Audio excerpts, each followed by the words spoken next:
엄마, 제발 한 번만 더 생각해 볼 수 없어요? 소피의 목소리가 떨리고 있었습니다. 저희 집 거실에서 벌어진 격렬한 논쟁은 이미 1시간째 계속되고 있었어요. 딸 소피는 한국 서울대학교 교환학생 프로그램에 지원하겠다고 발표했고, 저는 단호하게 반대하는 상황이었죠. 말도 안 되는 소리. 베를린에서 최고의 교육을 받고 있는데 굳이 왜 지구 반대편 어딘가로 가야 한다는 거니? 제 목소리가 평소보다 높아졌습니다. 소피는 한국계 입양하였지만 그건 중요하지 않았어요. 그 아이는 완벽하게 독일인으로 자랐고 유럽 최고의 교육을 받아왔습니다. 엄마, 내 뿌리에 대해 알고 싶어요.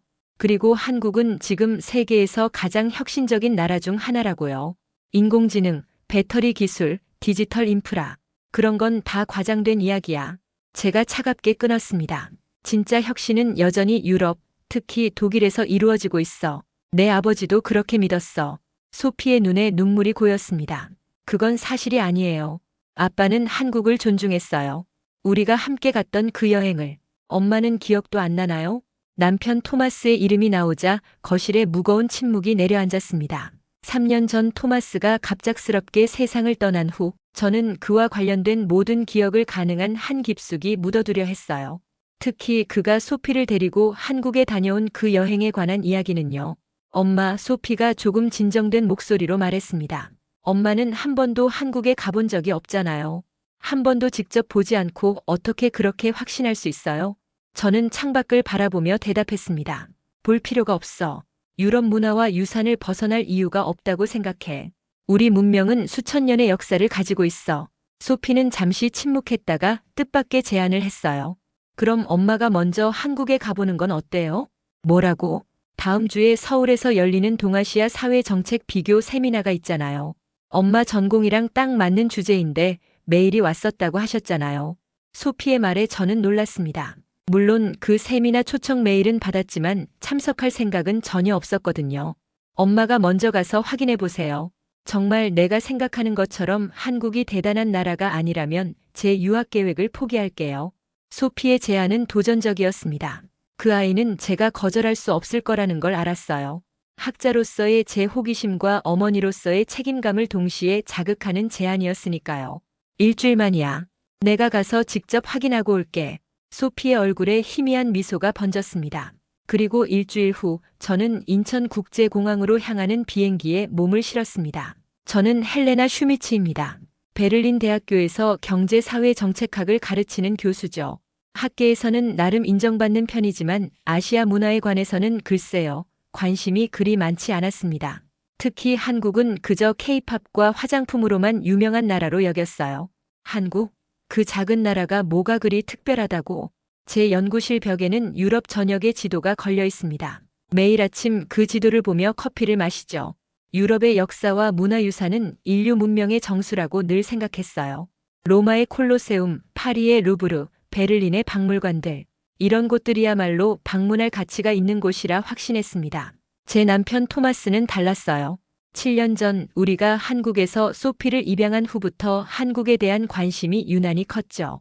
소피의 뿌리를 알아가는 것이 중요하다고 늘 말했습니다. 헬레나, 소피를 위해서라도 한국에 가봐야 하지 않을까? 토마스가 조심스럽게 물었던 날이 떠오릅니다. 왜 굳이? 프라하나 바르샤바가 훨씬 더 가치 있는 여행이 될 텐데. 그렇게 냉담하게 대답했던 제 모습이 아직도 선명해요. 결국 토마스와 소피는 둘이서만 한국 여행을 다녀왔습니다. 돌아와서는 둘 다 눈을 반짝이며 한국에 대한 이야기를 쏟아냈지만 저는 그저 그들의 열정을 시시하게 여겼어요. 그리고 3년 전 토마스는 갑작스러운 심장마비로 세상을 떠났습니다. 오늘 제가 이렇게 인천국제공항으로 향하는 비행기에 앉아 있는 이유는 순전히 학술적인 목적 때문입니다.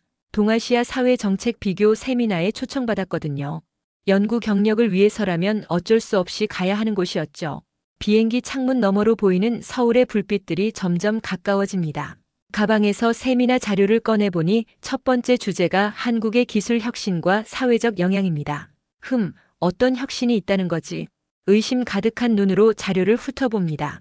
그리고 문득 토마스가 한국 여행에서 돌아와 했던 말이 떠올랐어요. 헬레나, 넌 한국을 모르는 채로 판단하고 있어. 직접 가보면 달라질 거야. 그때는 그의 말을 귓등으로도 듣지 않았습니다. 하지만 지금 한국 땅을 밟기 직전인 이 순간 왠지 모를 불안감이 밀려옵니다. 마치 오랫동안 굳게 쌓아온 제 신념이 무너질지도 모른다는 예감 같은 것이었죠. 비행기가 착륙하고 승무원이 인천국제공항에 도착했습니다라고 안내합니다. 저는 깊게 숨을 들이쉬며 짐을 챙깁니다. 이건 그저 일주일짜리 출장일 뿐이라고 아무것도 변하지 않을 거라고 스스로를 다독였죠. 하지만 공항에 발을 디딘 순간부터 제 예상은 빗나가기 시작했습니다. 세미나 첫날 저는 한국의 배터리 산업에 관한 발표를 듣게 됐습니다. 솔직히 처음에는 큰 기대 없이 자리에 앉았어요. 아시아 국가가 유럽의 자동차 기술을 따라올 수 있을까? 하는 의구심이 가득했죠. LG 에너지 솔루션, 삼성 SDI, SK 이노베이션은 현재 세계 전기차, 배터리 시장의 약 40%를 차지하고 있습니다. 발표자의 말에 저는 귀를 의심했어요. 40%라고요? 유럽 전체보다 높은 점유율이었습니다. 발표 화면에는 테슬라, 폭스바겐, 볼보 같은 세계적인 자동차 브랜드들이 한국 배터리를 사용한다는 자료가 나열되어 있었어요. 정말인가요? 저도 모르게 중얼거렸습니다. 옆자리에 한국인 교수가 미소 지으며 고개를 끄덕였어요. 우리나라 배터리 기술은 세계 최고 수준입니다. 유럽에서 생산되는 전기차 대부분이 한국 배터리를 사용하죠. 발표가 계속되면서 제 생각은 점점 복잡해졌습니다. 전기차의 가장 중요한 부품인 배터리를 그토록 작은 나라가 지배하고 있다니. 독일의 자동차 산업이 자랑스러웠던 저로서는 충격적인 사실이었죠. 세미나가 끝나고 호텔로 돌아오는 길, 소피가 몇 년 전에 했던 말이 문득 떠올랐어요. 엄마, 한국 기업들이 미래를 만들고 있어요. 우리가 배터리로 움직이는 세상에서요. 그때는 그저 10대 소녀의 과장된 말로만 들렸는데 이제야 그 의미를 조금 이해할 수 있을 것 같았습니다. 호텔 방에 도착해서 노트북을 열고 추가 자료를 찾아보기 시작했어요. 한국의 배터리 기술이 어떻게 이렇게 빠르게 발전할 수 있었는지 궁금했거든요. 자료를 읽을수록 놀라움은 커져갔습니다. 단순히 제조 기술이 아니라 연구 개발에서도 한국이 앞서고 있었어요. 창밖으로 서울의 밤 풍경이 펼쳐졌습니다. 빌딩들의 불빛이 마치 별처럼 반짝였어요. 그 불빛들이 한국의 기술력을 상징하는 것 같았죠. 유럽은 엔진을 만들었지만 한국은 심장을 만든다. 누군가의 말이 귓가에 맴돌았습니다. 마치 토마스가 제게 속삭이는 것 같았어요. 그는 항상 저보다 열린 마음을 가지고 있었죠. 토마스라면 이 모든 것을 훨씬 더 빨리 이해했을 겁니다. 전화기를 들어 소피에게 문자를 보냈어요. 오늘 한국 배터리 기술에 대한 발표를 들었단다. 내가 전에 말했던 것처럼 정말 놀라운 일이 이곳에서 일어나고 있구나. 소피의 답장은 빠르게 왔습니다. 드디어 알아보셨군요. 한국은 엄마가 생각했던 것보다 훨씬 더 대단한 나라예요. 창가에 서서 도시의 불빛을 바라보며 생각했습니다. 내가 얼마나 편협했던 걸까? 이 작은 나라가 전 세계 기술의 미래를 바꾸고 있다니. 다음 날 아침 장시간 비행과 시차 적응으로 목이 바짝 말랐습니다. 로비로 내려가 프론트 직원에게 물었어요. 근처에 생수를 살 수 있는 곳이 있나요? 직원은 환한 미소를 지으며 대답했습니다. 생수도 구매하실 수 있지만 객실의 수돗물을 그대로 드셔도 됩니다. 저희 서울의 아리수는 세계적으로 인정받는 수돗물이에요. 제 표정이 의심스러웠는지 직원은 친절하게 덧붙였습니다. 정수기를 찾으신다면 로비 끝에 있어요. 하지만 수돗물을 그대로 마셔도 안전합니다. 정말요? 유럽에서는 수돗물을 직접 마시는 경우가 거의 없어요. 특히 파리나 밀라노 같은 대도시에서는 항상 생수를 사 마시죠. 제 대답에 직원은 놀라워하는 대신 태블릿을 가져와 보여줬어요. 이건 서울시 수질정보 앱입니다. 실시간으로 각 지역 수질 검사 결과를 확인할 수 있어요. 화면에는 서울 전역의 지도와 함께 각 지역별 수질 상태가 색깔로 표시되어 있었습니다. 그리고 우리 호텔 주변은 파란색으로 최상 등급이었죠. 매일 420개 지점에서 수질 검사를 실시하고 모든 정보를 시민들에게 공개합니다. 완전한 투명성이 신뢰를 만들어내죠.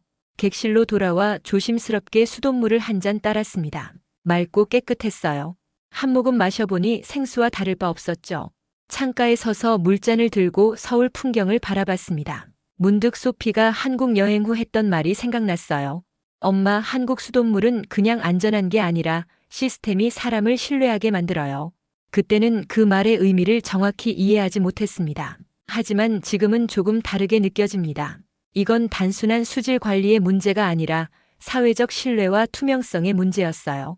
베를린에서는 공공서비스에 대한 불신이 늘 있었습니다. 정부가 말하는 것을 어떻게 믿지? 라는 의구심이 기본값이었죠. 하지만 여기 한국에서는 데이터와 투명성으로 그 불신을 해소하는 방법을 찾은 듯 했어요.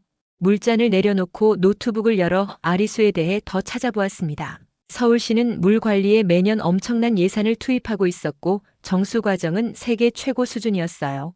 심지어 미국이나 유럽보다 더 엄격한 수질 기준을 적용하고 있었습니다. 이런 건 왜 유럽 뉴스에 나오지 않을까? 저도 모르게 중얼거렸어요. 핸드폰이 울렸습니다. 세미나 두 번째 날 일정을 알리는 알림이었어요. 오늘은 한국의 반도체 산업에 대한 현장 방문이 예정되어 있었습니다. 어제의 배터리 기술에 이어 또 어떤 놀라운 것을 보게 될지 기대가 되기 시작했죠. 물 한 잔을 더 마시고 방을 나서면서 생각했습니다. 토마스가 이곳에 물을 마셨을까?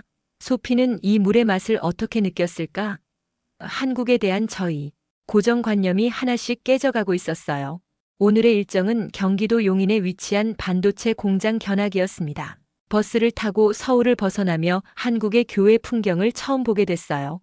푸른 산들이 도시를 감싸고 있는 모습이 인상적이었습니다. 버스 안에서 가이드가 설명했어요. 오늘 방문할 곳은 세계 최대 메모리 반도체 생산 기업입니다. 글로벌 시장 점유율이 60%를 넘습니다. 60%라고요? 놀라움을 감추지 못했습니다. 그럼 전 세계 컴퓨터와 스마트폰의 절반 이상이 한국산 반도체를 사용한다는 건가요?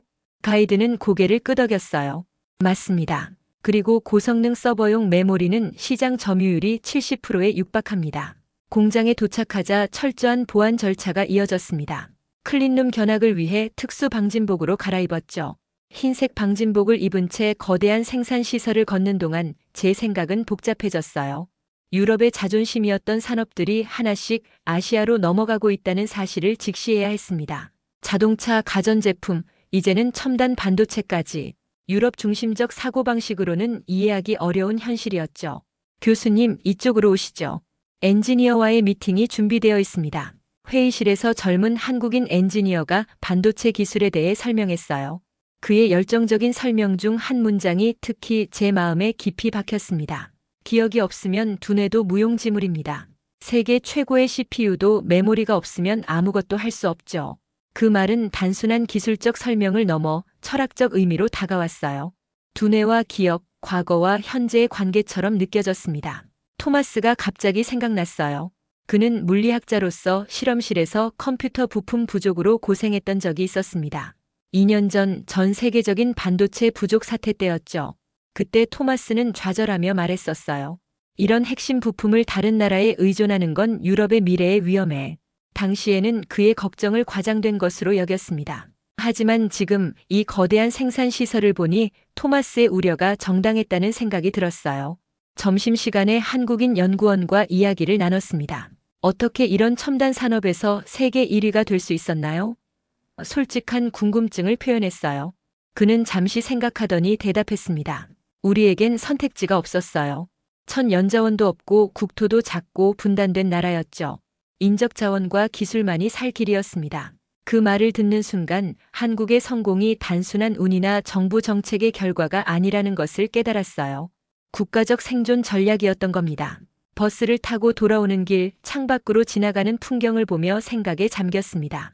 유럽의 자만심으로 세계의 변화를 제대로 보지 못했던 건 아닐까? 나 자신의 편협함이 얼마나 깊었던 걸까?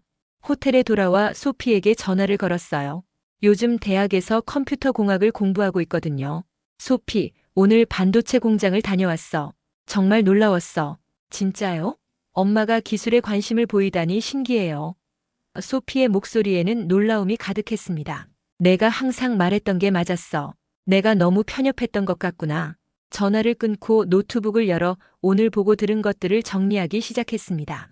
그리고 문득 내가 이 나라에 대해 얼마나 무지했는지 다시 한번 실감했어요. 세미나 3일차 아침 저는 심한 몸살 증세로 잠에서 깼습니다. 열이 오르고 목이 아프고 온몸이 쑤셨어요. 아마도 시차 적응과 과로가 원인인 것 같았죠. 하지만 오늘 오후에는 중요한 발표가 있어서 반드시 회복해야 했습니다. 호텔 프론트에 전화해서 물었어요.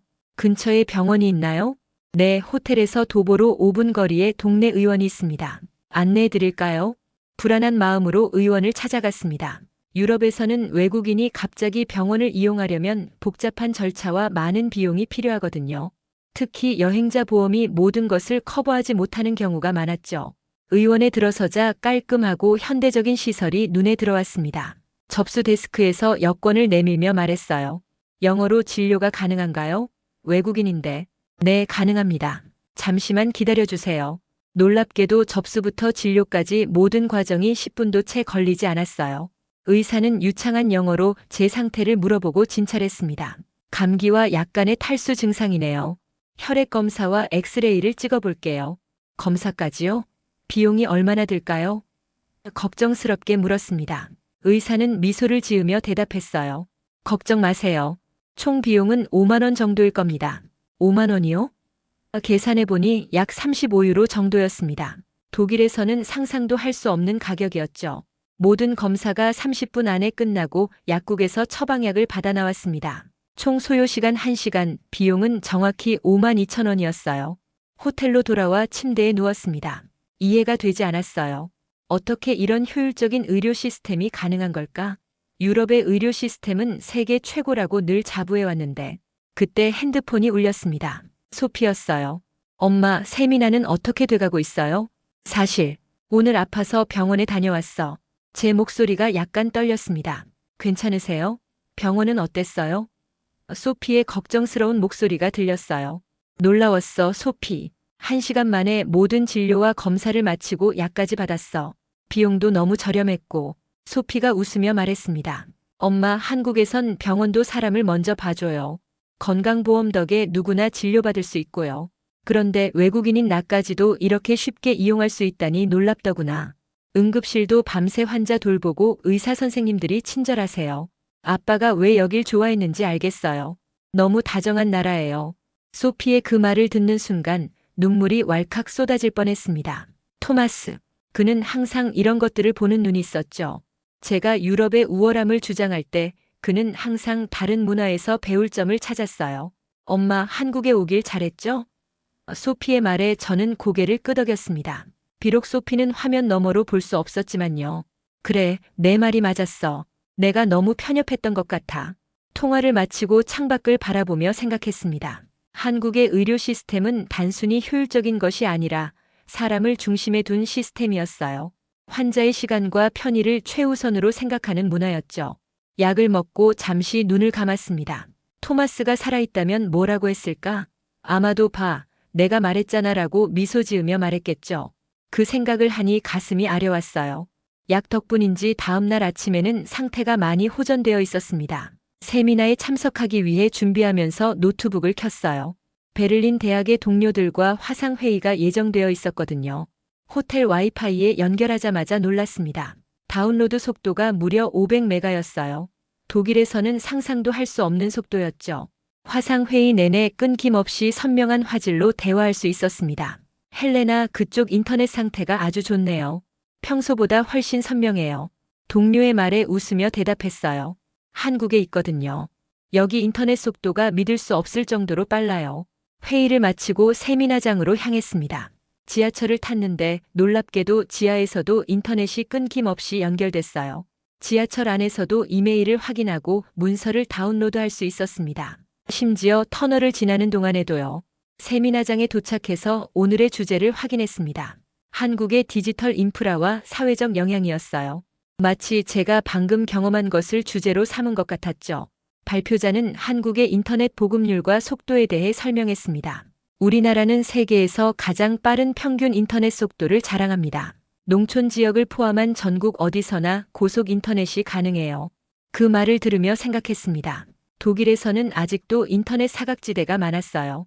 심지어 베를린 중심부에서도 가끔 연결이 불안정했죠. 디지털 격차 해소를 위해 정부와 기업이 협력해온 결과 현재 노인층의 디지털 기기 활용률도 80%를 넘습니다. 발표자의 설명에 이어 실제 사례가 소개됐어요. 70대 노인이 태블릿으로 건강관리를 하고 AI 튜터로 영어를 배우는 영상이었습니다. 우리는 누구도 디지털 세상에서 소외되지 않도록 노력해왔습니다. 기술은 모든 사람을 위한 것이니까요. 세미나가 끝난 후 잠시 카페에 들러 커피를 마시며 생각에 잠겼어요. 이곳에서는 와이파이 비밀번호를 물어볼 필요도 없었습니다. 모든 카페, 식당, 심지어 공원에서도 무료 와이파이가 제공됐거든요. 소피가 한국 여행 후 했던 말이 떠올랐습니다. 한국은 누구도 디지털에서 뒤처지지 않게 해요. 그게 진짜 평등이죠. 그때는 그저 과장된 표현으로 들렸는데 이제야 그 의미를 진정으로 이해할 수 있었어요. 디지털 접근성은 현대 사회에서 기본권과 같은 것이었습니다. 그리고 한국은 그것을 모든 시민에게 보장하고 있었죠. 커피잔을 들고 창밖을 바라보며 중얼거렸어요. 독일보다 앞서 있는 게 이렇게 많았다니. 유럽의 자만심으로 가득 찬 채 이곳에 왔던 제 모습이 부끄러워졌습니다. 토마스는 항상 저에게 더 넓은 시각을 가지라고 조언했었죠. 그가 한국의 이런 모습을 보았다면 얼마나 흥미로워했을까요? 핸드폰을 꺼내 소피에게 메시지를 보냈습니다. 오늘은 한국의 디지털 인프라에 대해 배웠어. 내가 말한 로딩이 없는 세상이 무슨 뜻인지 이제 알 것 같아. 소피의 답장이 즉시 왔어요. 엄마, 이제 이해하셨죠? 기다림 없는 삶이 얼마나 자유로운지요. 그 말은 단순히 인터넷 속도에 관한 것이 아니라 삶의 질에 관한 것이었습니다. 시간을 낭비하지 않고 원하는 것을 즉시 할 수 있는 자유. 그것이 한국인들이 누리는 일상이었죠. 호텔로 돌아가는 길, 버스에서도 끊김없이 동영상을 시청할 수 있었습니다. 베를린에서라면 상상도 할 수 없는 경험이었어요. 문득 생각했습니다. 이런 경험들이 모여 한 나라의 삶의 질을 만드는 건가? 세미나 5일차 저녁 공식 일정이 모두 끝난 후 혼자 서울 거리를 산책하기로 했습니다. 늦은 시간이었지만 거리는 여전히 활기찼어요. 카페와 식당은 사람들로 북적이고 가게들의 조명이 밝게 빛나고 있었죠. 혼자 걷는 것이 불안하진 않을까 잠시 걱정했습니다. 유럽의 많은 도시에서는 여성이 밤에 혼자 걷는 것이 위험할 수 있으니까요. 하지만 서울의 거리는 이상하게도 안전하게 느껴졌어요. 한거리 음식점에서 군것질거리를 사 먹기로 했습니다. 떡볶이를 시켰는데 매콤한 맛이 꽤 강렬했어요. 음식을 먹으며 주변을 구경하다가 계산을 위해 지갑을 꺼냈습니다. 현금을 건네고 잔돈을 받은 후 떡볶이를 들고 계속 거리를 걸었죠. 한강이 보이는 작은 공원을 발견했습니다. 벤치에 앉아 야경을 감상하며 핸드폰으로 사진을 몇 장 찍었어요. 서울의 야경은 정말 아름다웠습니다. 강 너머로 빌딩들의 조명이 반짝이는 모습이 마치 별들의 바다 같았어요. 이 사진을 소피에게 보내야겠다 생각하며 메시지를 쓰려는데 갑자기 지갑이 생각났습니다. 가방을 열어 확인했지만 지갑이 보이지 않았어요. 순간 가슴이 철렁 내려앉았습니다. 여권과 신용카드, 현금이 모두 그 지갑 안에 있었거든요. 외국에서 지갑을 분실한다는 건 최악의 상황이었죠. 이런, 어디서 잃어버렸지? 당황한 채로 지나온 길을 더듬어 생각했습니다. 떡볶이 가게에서 계산하고 그 이후로 지갑을 본 기억이 없었어요. 아마도 거기서 떨어뜨렸거나 놓고 온 것 같았습니다. 급하게 떡볶이 가게로 돌아가기 시작했습니다. 15분쯤 빠르게 걸었지만 어느 가게였는지 확신이 서지 않았어요. 모든 가게가 비슷해 보였고 익숙하지 않은 한글 간판들 사이에서 방향 감각을 잃어가고 있었습니다. 땀이 나기 시작했고 불안감이 커져갔어요. 이대로 지갑을 찾지 못하면 대사관에 가야 하고 비행기 표도 다시 예약해야 할지도 모르는 상황이었습니다. 그때 지나가던 젊은 한국인 여성이 제 모습을 보고 멈춰 섰어요. 괜찮으세요? 도움이 필요하신가요? 그녀가 유창한 영어로 물었습니다. 지갑을 잃어버렸어요. 이 근처 떡볶이 가게에서요. 하지만 어느 가게인지 기억이 나지 않아요. 그녀는 걱정스러운 표정으로 고개를 끄덕였어요. 함께 찾아봐요. 제가 이 동네를 잘 알아요. 어떤 떡볶이 가게였는지 기억나세요? 제가 기억하는 가게의 특징을 설명하자 그녀는 2군데 정도를 떠올렸습니다. 이쪽으로 가봐요. 10분 정도 그녀의 안내를 따라 걸었고 마침내 제가 방문했던 가게를 발견했어요. 심장이 빠르게 뛰었습니다. 가게는 아직 영업 중이었고 사람들로 붐비고 있었어요. 젊은 여성이 가게 주인에게 한국어로 상황을 설명해 주었습니다. 그런데 놀랍게도 주인은 곧바로 수긍하더니 카운터 아래에서 무언가를 찾기 시작했어요. 그리고 제 지갑을 꺼내 주었습니다. 정말요? 믿기지 않았어요. 가게 주인이 한국어로 길게 설명했고 젊은 여성이 통역해 주었습니다. 손님이 계산하시고 지갑을 카운터에 놓고 가셨대요. 주인분이 바로 알아차리고 경찰에 신고하려고 했는데 손님이 금방 돌아오실 거라 생각하고 기다리고 있었답니다. 경찰서에도 분실물 신고가 들어와 있을 거예요. 지갑을 확인해 보니 여권, 카드, 현금, 모든 것이 그대로였습니다. 단 하나도 빠진 것 없이요. 정말 감사합니다. 정말 고마워서 눈물이 날 것 같았어요. 유럽에서 이런 일이 일어났다면 말을 끝맺지 못했습니다. 유럽의 대도시에서 공공장소에 지갑을 두고 온다면 온전히 찾을 가능성은 매우 낮았으니까요. 젊은 여성이 미소를 지었습니다. 한국에서는 흔한 일이에요. 우리는 분실물 반환율이 세계에서 가장 높아요. 그녀는 저를 호텔까지 안전하게 데려다 주겠다고 제안했습니다. 저는 감사히 그 제안을 받아들였고 걸어가는 동안 그녀에게 베를린과 독일에 대해 이야기해 주었어요. 호텔 로비에 도착하자 그녀와 작별 인사를 나눴습니다. 정말 감사합니다. 당신 같은 분이 아니었다면 지갑을 찾지 못했을 거예요. 괜찮아요. 우리는 서로 돕는 걸 중요하게 생각해요. 그녀가 미소 지으며 대답했습니다. 엘리베이터를 타고 올라가며 거리 곳곳에 설치된 CCTV가 생각났습니다. 유럽에서는 감시의 상징으로 여겨질 수 있는 것들이 여기서는 이상하게도 안정감을 주었어요. 소피의 말이 생각났습니다. 엄마, 한국은 지켜진다는 기분이 들어요. 그냥 혼자가 아니에요. 그 말의 의미를 이제야 진정으로 이해할 수 있었어요. 한국의 안전은 단순한 통계나 경찰력의 문제가 아니었습니다. 사회적 신뢰와 공동체 의식에서 비롯된 것이었죠. 방에 들어와 창문을 열고 서울의 야경을 다시 바라봤습니다. 이 도시는 제가 예상했던 것과 너무나 달랐습니다. 더 안전하고 더 친절하고 더 효율적이었죠. 소피에게 오늘 있었던 일을 메시지로 보냈습니다. 오늘 지갑을 잃어버렸다가 찾았어. 사람들이 너무 친절하더구나. 내가 말했던 것처럼 정말 특별한 나라인 것 같아. 토마스가 이 풍경을 보았다면 뭐라고 했을까요? 아마 이게 바로 우리가 배워야 할 점이야 라고 말했을 겁니다. 그는 항상 다른 문화에서 배울 점을 찾았으니까요. 저는 점점 더 자신이 오랫동안 부정하던 것들을 받아들이기 시작했습니다. 한국은 단순히 아시아의 작은 나라가 아니었어요. 많은 면에서 유럽보다 앞서 있는 배울 점이 많은 나라였죠. 침대에 누워 생각했습니다. 이제 소피의 한국 유학 결정이 이해가 되는군. 딸의 선택을 반대했던 제 모습이 부끄러워졌어요. 마지막 날 부산에서 열리는 국제 컨퍼런스에 참석하기 위해 KTX를 타게 됐습니다. 서울역에 도착해서 놀란 것은 기차역의 청결함과 현대적인 시설이었어요. 마치 공항처럼 깔끔하고 체계적이었죠. 티켓을 구매하는 과정도 놀라웠습니다. 스마트폰 앱으로 예약하고 결제까지 단 몇 초 만에 완료됐어요. QR코드만으로 탑승할 수 있었죠. 독일에서는 종이 티켓을 발급받기 위해 줄을 서야 하는 경우가 많았는데 말이에요. KTX에 탑승하자 또 한 번 놀랐습니다. 넓고 깨끗한 좌석, 완벽한 와이파이, 조용한 실내.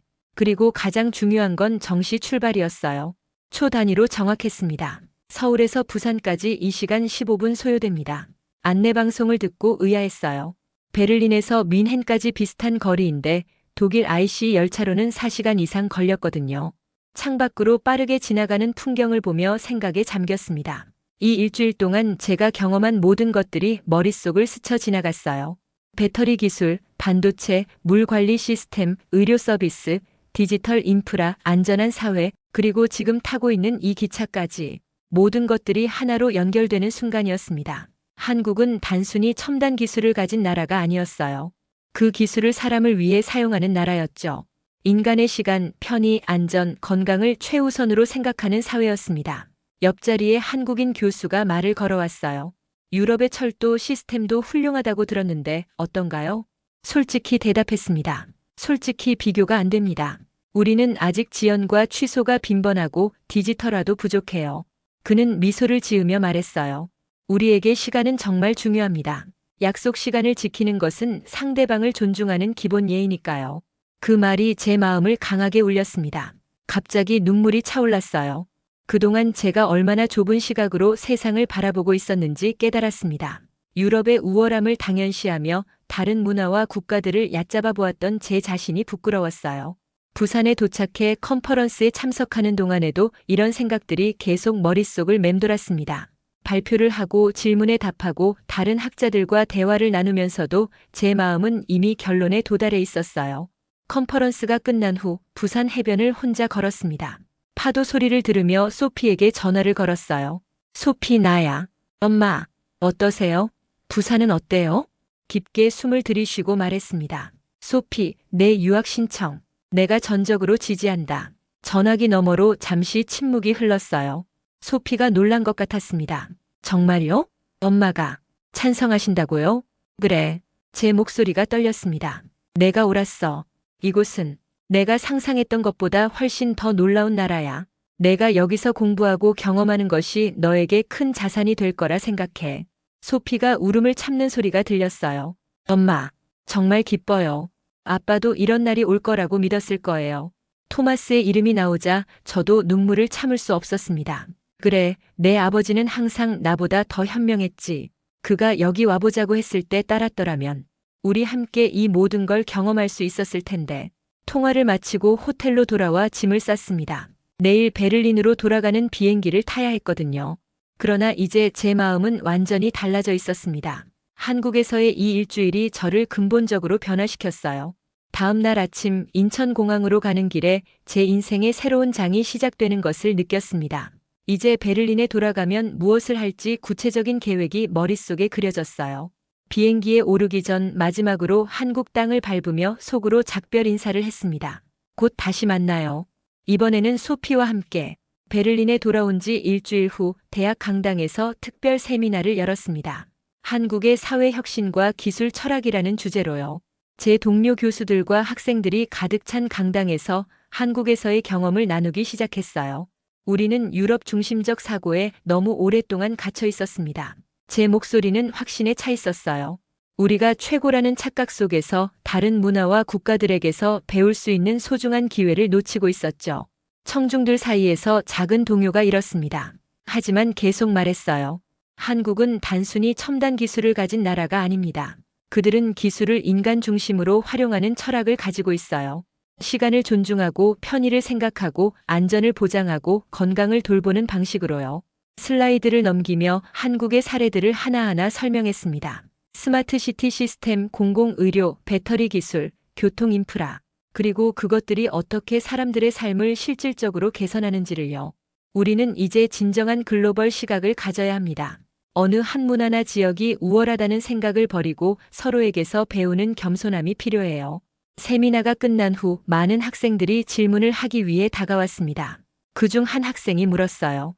교수님, 한국에서의 경험이 교수님의 연구와 가르침에 어떤 변화를 가져올 예정인가요? 미소를 지으며 대답했습니다. 모든 것이 변할 거예요. 이제 저는 비교 사회 정책 과목에서 아시아 국가들의 사례를 더 많이 다룰 겁니다. 그리고 우리 대학과 서울대학교 간의 교환학생 프로그램을 확대하기 위한 제안서를 준비 중이에요. 학생들은 열정적으로 반응했고 몇몇은 한국 유학에 관심을 표현하기도 했습니다. 제 마음은 기쁨으로 가득 찼어요. 변화는 이미 시작되고 있었습니다. 그날 저녁 소피와 저녁 식사를 함께 했습니다. 그녀의 한국 유학 준비에 대해 이야기하며 우리는 오랜만에 진정으로 가까워진 시간을 보냈어요. 엄마 정말 달라지셨어요. 소피가 행복한 표정으로 말했습니다. 내가 항상 원했던 모습이 됐니? 웃으며 물었어요. 그냥 엄마가 세상을 더 넓게 보게 되어서 기뻐요. 아빠도 분명 자랑스러워 하실 거예요. 토마스, 그가 이 모든 변화를 볼 수 있었다면 얼마나 좋았을까요? 하지만 어쩌면 그는 어딘가에서 우리를 지켜보고 있을지도 모릅니다. 집으로 돌아오는 길 서재에 있는 세계 지도 앞에 섰습니다. 이제 한국이 작고 멀리 있는 나라로 보이지 않았어요. 오히려 제 세계관의 중심으로 다가왔습니다. 손을 뻗어 한국의 윤곽을 부드럽게 쓰다듬었습니다. 그리고 속삭였어요. 당신이 내 눈을 열어주었어요. 내 편협함을 깨트리고 더 넓은 세상을 보게 해주었죠. 한때는 단지 지도 위의 작은 반도였지만 이제는 내 마음속에서 가장 특별한 곳이 되었어요. 토마스와 소피가 사랑했던 그 나라. 이제 나도 당신을 사랑합니다. 창문 너머로 베를린의 밤하늘을 바라보며 미소 지었습니다. 인생은 때로 우리를 가장 예상치 못한 곳으로 인도하고 그곳에서 우리는 자신의 진정한 모습을 발견하게 됩니다. 한국에서의 일주일은 제 인생의 전환점이 되었고 이제 저는 더 이상 같은 사람이 아니었습니다. 더 나은 사람이 되었습니다. 더 열린 마음을 가진 사람, 더 겸손한 사람, 더 지혜로운 사람으로요. 이 모든 변화를 가능하게 해준 그 작지만 위대한 나라에 진심으로 감사했습니다.